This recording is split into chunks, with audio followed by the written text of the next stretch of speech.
sauti za shangwe, wokovu furaha, zimo hemani mwao walio haki. Mkono wa Bwana utenda makuu, mkono wa Bwana umetukuzwa mno.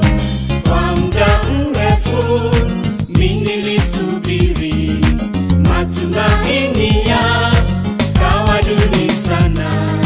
Nilihisi kwamba meaningless.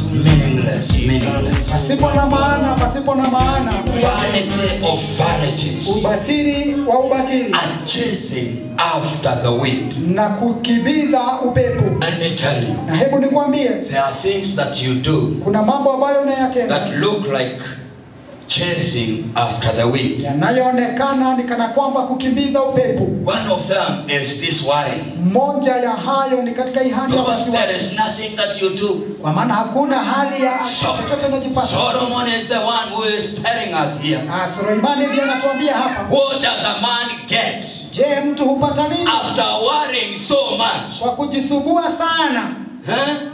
After doing everything. Kwa kufanya mambo yote. What are you going to gain? Je, utapata nini? What does a man get? Ni nini ambacho mtu hupata? For all the toil. Kwa kazi yake yote. And anxiously striving. Na kujitahidi. With which he labors under the sun. Na kazi yake yote anavyojitahidi chini ya jua. Oh, hallelujah. Hallelujah. Even if you work. Hata ukifanya kazi. Work for the Lord. Fanyia Mungu kazi. Don't want to get the salary. Usifanye kazi kupata mshahara. Work for the Lord. Lakini fanyia Bwana kazi. Oh, and you will find that. Na utapata as you work for the Lord. Unapofanyia Bwana kazi. You will not strive. Hutajisubua. You will not be anxious. Hutajisubua. Because you gain nothing. Kwa maana hupati lolote. Number 4. Jambo la 4. Jesus commands us not to worry. Yesu anatuamuru tusijisubue. That means I will not get worried. Ni kumaanisha mimi sitajisubua. And you see this worrying and the anxiousness. Unaona hii kujisubua na kuwa na hali ya kufikiri mengi. It does not profit anybody. Haipati mtu faida yoyote. And that is the reason why I came to church to tell us. Na ndio maana nikaingia kanisani leo tuwaambie. We need not be anxious. And therefore today. Na kwa hivyo leo. I want you to get hold of this word. Nataka urishike hili. It is God, Jesus himself. Ni Yesu yeye mwenyewe. Who is commanding us. Ambaye anatuamuru. Not to be anxious. Tusiwe This is what he says. Vipi ndivyo anasema. Verse 25. Mstari wa 25. Of Matthew chapter 6. Katika Mathayo mtakatifu. He says, therefore I tell you. Akasema kwa sababu hiyo nawaambieni. Do not worry about your life. Msisubukie maisha yenu. What you will eat or drink. Mle nini au mnywe nini. Or about your body. Wala miili yenu. What you will wear. Mvae nini. Is not life more important than food? Maisha si zaidi ya chakula. And the body more important than clothes? Na mwili zaidi ya mavazi. Oh, I want to talk to the preachers here now. Nataka kunenea wahubiri hapa sasa. You are fond of jumping to verse 33. Mmezoea kuruka and telling us to seek the kingdom of God. Na kutuambia tutafuteni kwanza ufalme wa Mungu. All the other things will be added to us. Na mambo hayo yote yatazidishwa. But let me tell you. Lakini nawaambia. Before you seek the kingdom of God. Kabla ya kutafuta ufalme wa Mungu. There must be the condition of your heart. Lazima kuwe katika hali. And the condition is not to get worried. Na hiyo hali ni ya kutojisubua. Oh, hallelujah. Hallelujah. Praise the name of the Lord. Jina la Bwana lipewe sifa. Before you seek the kingdom of God. Kabla uone ufalme wa Mungu. And his righteousness. Na and before everything else is added to you. Na kabla lolote liongezewa kwako. Your heart must be settled. Na moyo wako lazima uwe that I belong to Jesus. Kwamba mimi ni wa Yesu. That I know. Ya kwamba najua. And my body is not more important. Mwili wangu sio wa maana zaidi. Food is not important. Ya kwamba chakula sio cha maana zaidi. Oh, hallelujah. Hallelujah. I want to talk to the eaters today. Nataka kuongea na walazi leo. Hallelujah. Praise the name of the Lord. Jina la Bwana lipewe sifa. Food is not as important. Chakula sio cha maana. Many people have even insulted God Watu wengi hata wamemtukana that they Mungu don't have any food. ya kwamba hawana chakula. But listen to me. Lakini nisikilize. Food is not as important as that body. Chakula sio cha muhimu Look at kama what huo mwili. Jesus is saying. Hebu tazama kile Yesu anasema. Therefore I tell you, nawaambia, kwa sababu hiyo nawaambieni, do not worry about your life, msisubukie maisha yenu, what you will eat or drink, mle nini au mnywe nini, all about your body, wala miili yenu, what you will wear. mvae nini. Is not life more important than food?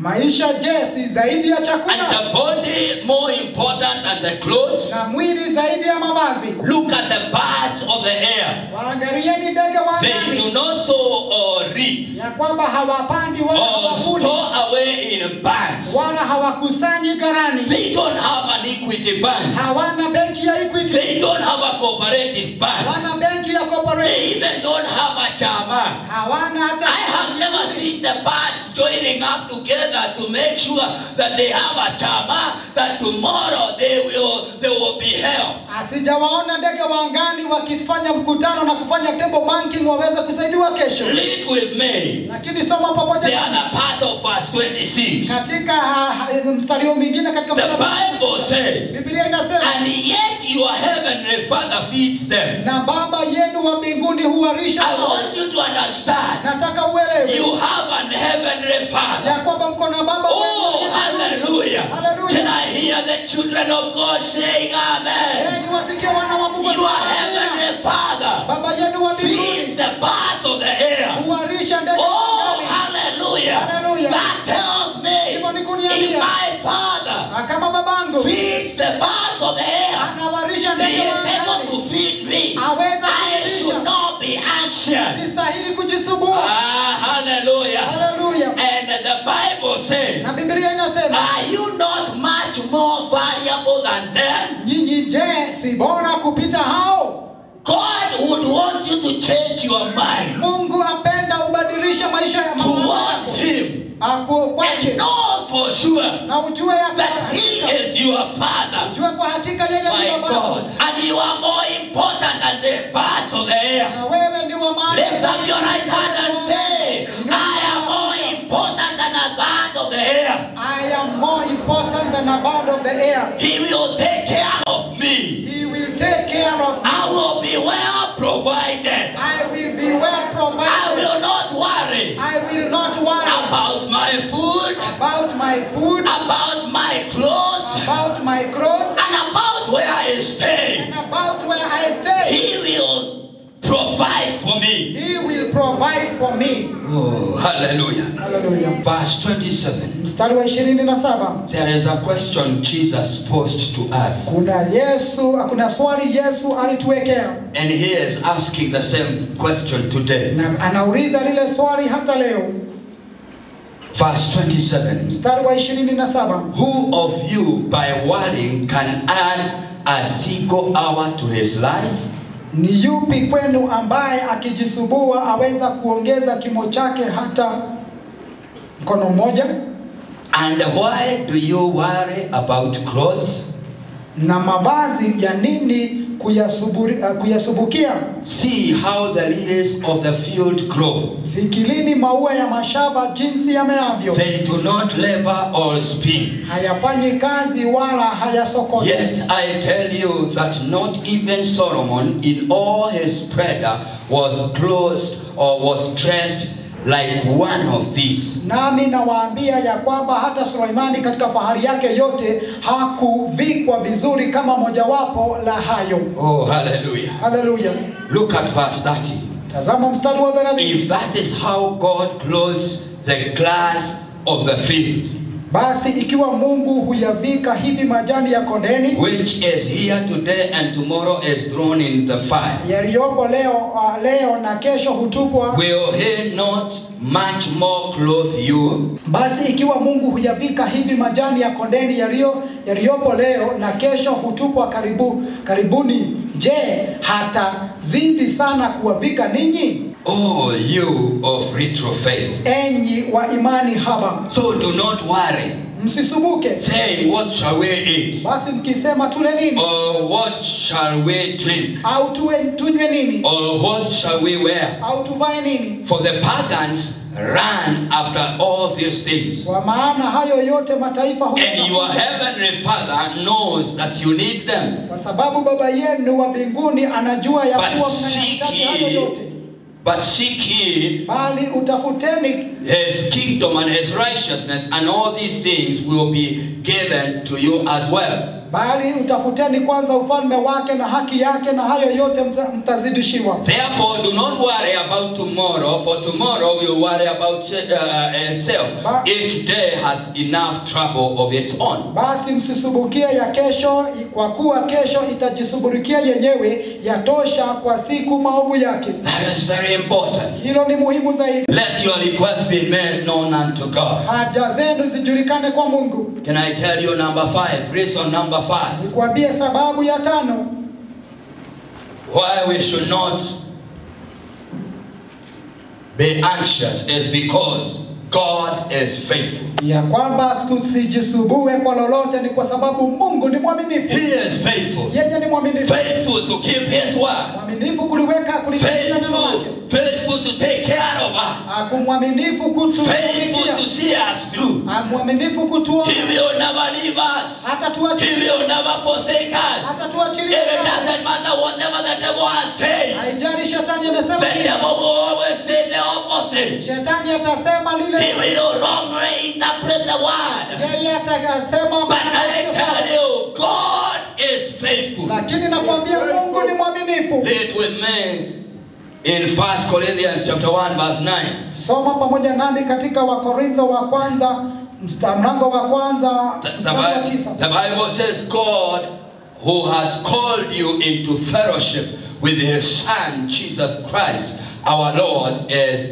faithful. Mungu ni mwaminifu ambaye mliitwa na yeye muingie katika ushirika wa mwanawe Yesu Kristo Bwana wetu. Now what does that mean? Hivyo ni kumsema nini? It means He is working for me. Ni kumaanisha ananifanyia kazi. He is there for me. Yeye ako pale. He will keep His promises. Atahakikisha ameweka nadhiri zake. He is dependable. Yeye tunaweza mtarajia. Even when we see things that are not working well. Hata tukiona mambo ambayo hayaenendi vizuri. And let me tell you. Hebu nikwambie. Even in the nation of Kenya, hata katika taifa la Kenya, all things are working together for good to us who love the Lord. Mambo yote yanatendeka kwa wema kwetu sisi tumpendaye Bwana. He is faithful. Yeye ni mwaminifu. Number 6. Jambo la 6. I also wanted to say.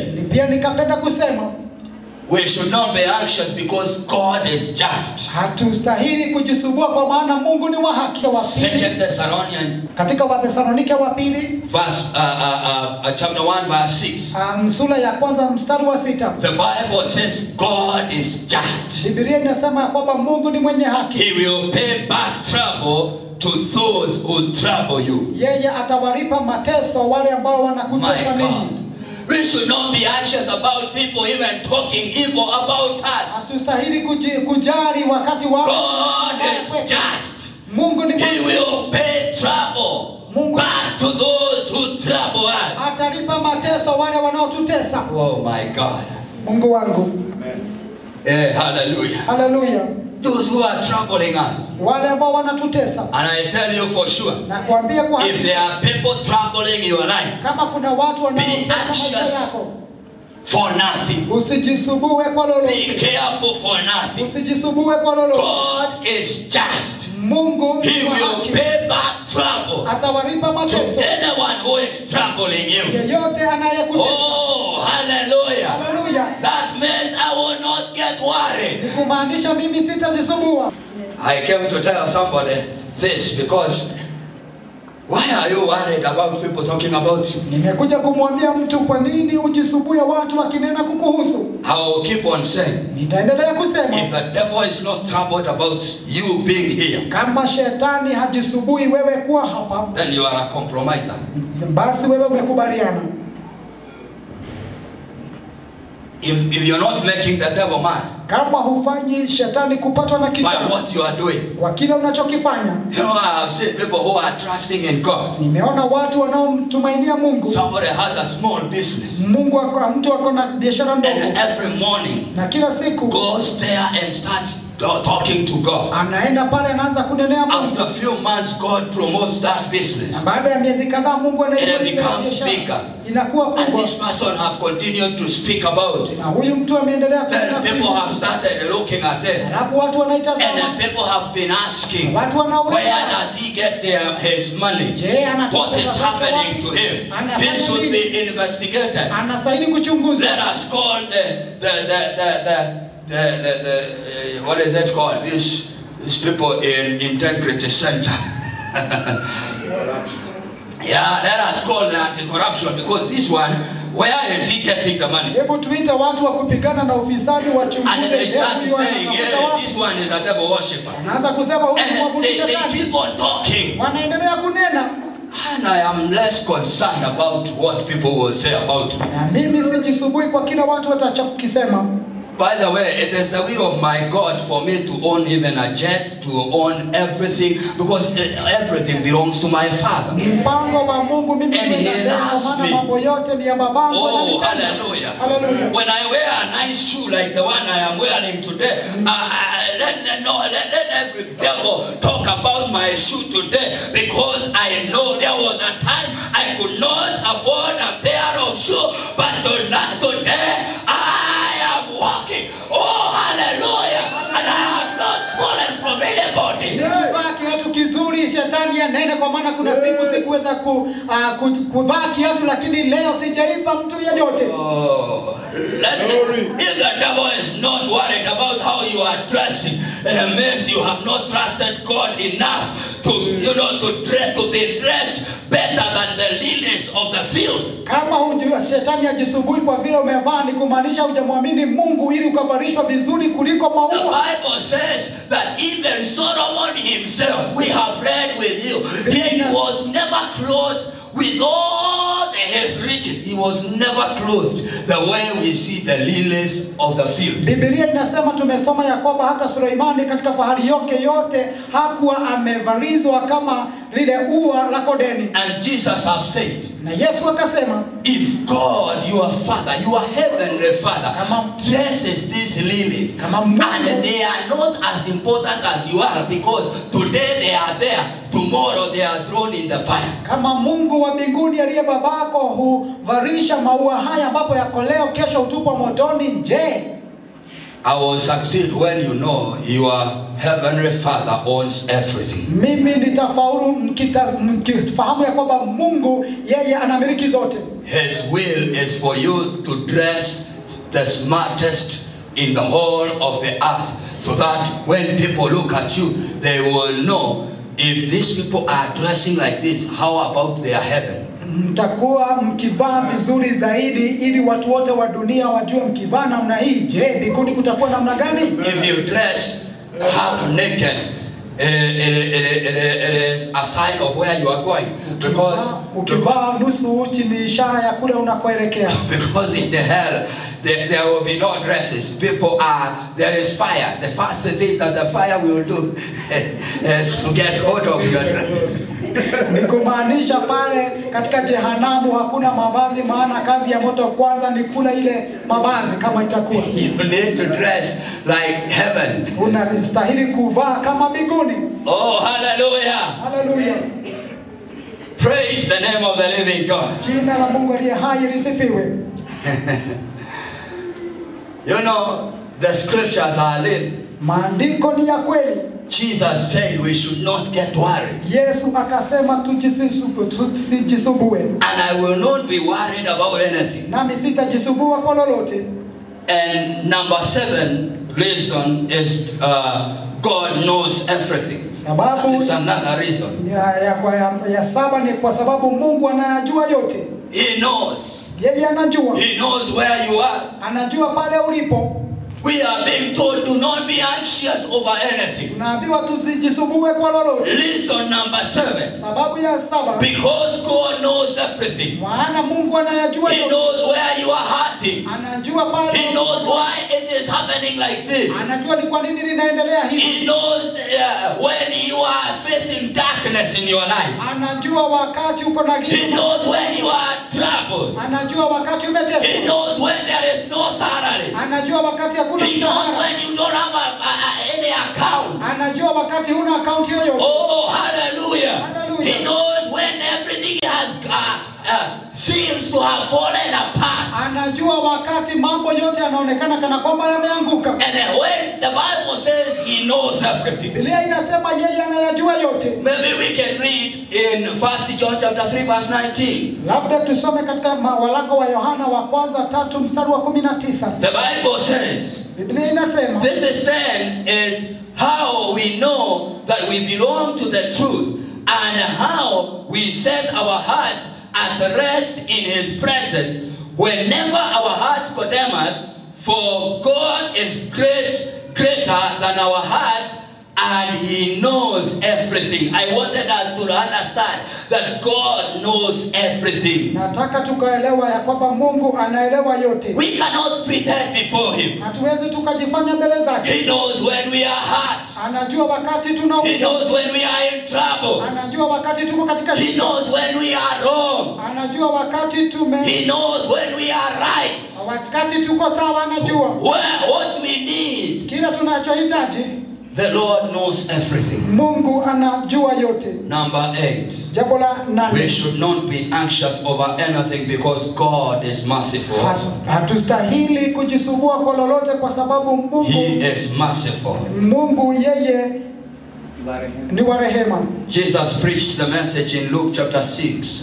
Yesu akahubiri ujumbe katika Luka 6, And he concluded that by saying that God our Father is merciful. akamalizia kwa kusema Mungu Baba yetu yeye ni wa, He is full of mercy. ya kwamba yeye ni wa rehema.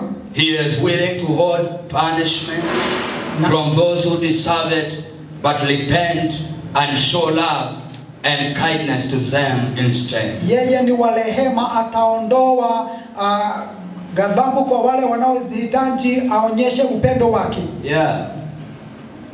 He is merciful. Yeye ni wa rehema. And I think we'll need to see this in our lives. Na fikiri tunastahili kuona hili maishani mwetu. Even when we are related to those people who are oppressing us. Hata wakati tumeshikanishwa kindamu kwa wale Don't pray for them to die. usiwaombe wafe. Remember, God is merciful. Kumbuka Mungu ni wa rehema. Chapter 6 verse 35 of Luke, there is a word I want you to see there. Katika Luka 6 mstari wa 35 kuna The Bible says, Biblia inasema, but love your enemies, do good to them, and lend to them without expecting to get anything back. Then your reward will be great, and you will be the sons of the Most High, because he is kind and ungrateful he is kind to the ungrateful and wicked. Be merciful just as your Father is merciful. God is merciful. bali wapendeni adui zenu, tendeni mema na kukopesha, msitumaini kupata malipo, na thawabu yenu itakuwa nyingi, nanyi mtakuwa wana wa aliye juu, kwa kuwa yeye ni mwema kwa wasiomshukuru na waovu. Basi iweni na huruma kama baba yenu alivyo na huruma. That's very important. Ni jambo muhimu sana, And we need to get that one clearly. na tunastahili kuliona vizuri. And the last one I want to speak about here is that God is immutable. Lile la mwisho ambalo nataka kusema hapa ni ya kwamba Mungu habadiliki. God is immutable. Mungu habadiliki. He is independent of change. Yeye hawezi kubadilika wakati kuna mabadiliko. He cannot be worse nor better. Hawezi akawa mzuri zaidi ama mbaya zaidi kuliko alivyo. He is perfect. yeye amekuwa kamili. Like the way we read Hebrews chapter 13 verse 8, that Jesus is the same yesterday, today and forever. Kama vile tunasoma katika kitabu cha Waibrania 13 mstari wa 8 ya kwamba Yesu ndiye jana leo na milele. Is immutable. Mungu hawezi kubadilika. God does not change. Mungu yeye habadiliki. He is the same yesterday,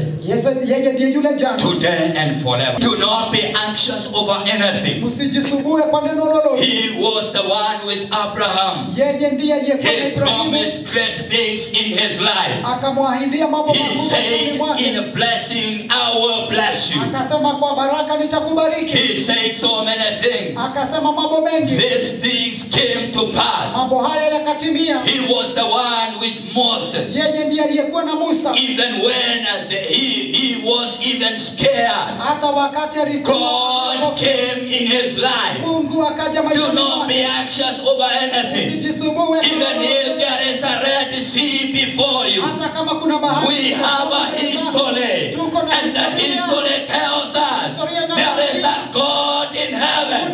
There is God in heaven. He will make a way.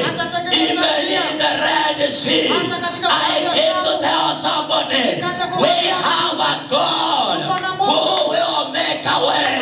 When he was with Moses, he made a way. He is immutable. He will not change. Even when Jordan is there and Jordan cannot pass, there is a God who will make a way between these waters. There is a God who, even when you are pulled in the ring of fire, he will not allow that fire to burn you. We are talking about the immutability of our God. If he was with Shadrach, Meshach and Abednego, he is going to be with you. Do not be anxious over anything. We are talking about a God who does not change, a God who will be with us, even when they hold us and put us in the den of the lion. He was the God of Daniel. He is my God. He is my God. This is my God. Oh, and he will not allow me to be eaten by the lions. My God. Thank you so much, our viewers, having listened to this word. I know your life will never be the same again. Be careful for nothing, but in everything by prayer and supplication, make your requests be known unto God, because the Lord is taking care of everything. You need to rest, you need to settle, and know that the Lord your God is taking care of everything. You might be there, you are not born again, and you want to receive the Lord Jesus Christ as Lord and Savior of your life. I welcome you to do this, and I want you to pray the following prayer after me, and I want to assure you sincerely that your life will never be the same again. Say, Lord Jesus, I come to you, I repent my sins, I accept you as Lord and Savior of my life. From today, I will serve you, and I will serve you by the word of God. From today, I choose to remain with you. In Jesus' name, I pray and give thanks. Thank you so much. If you have prayed that prayer, I know that the Lord Jesus Christ have come into your life. You will never be the same again. The moment I personally gave my life to Christ, my life has never been the same again. And I want to assure you the same, that your life will never be the same again. You need to look for a church, Bible-believing church, and let you be nursed and be brought up, nurtured by the word of God. And I know that God is going to do great and mighty things in your life. If you are in the Muru sub-county, you can also join us in Woma Church. Woma Church is in the heart of the Muru town. We are in a building called Cup House that hosts Japan. We are in that floor. When you come there, you will be blessed together with us, and God will make great things happen in your life. Thank you so much. We will meet next time in the same station, and we will continue to be impacted with this work. God bless you so much. Thank you for being together with us.